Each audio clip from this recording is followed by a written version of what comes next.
may binabantayan nga tayo na low pressure area na nasa labas pa ng ating Philippine Area of Responsibility. At ito po'y huling namataan sa layong 590 kilometers kanluran ng Bacnotan, La Union.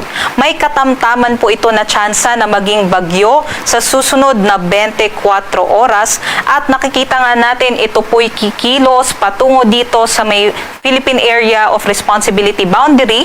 So pa-northeastward po ang kanyang pagkilos. At ano nga ba ang epekto nito? Sa nakikita natin, hindi po itong LPA mainly yung magdadala ng mga pag-ulan sa ating bansa.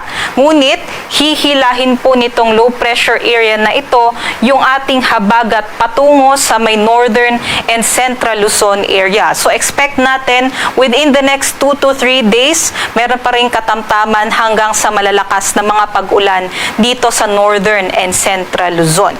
Ngayong araw po, yung habagat pa rin yung nagpapaulan sa malaking bahagi ng northern and central Luzon, maging sa may kanlurang bahagi ng southern Luzon area.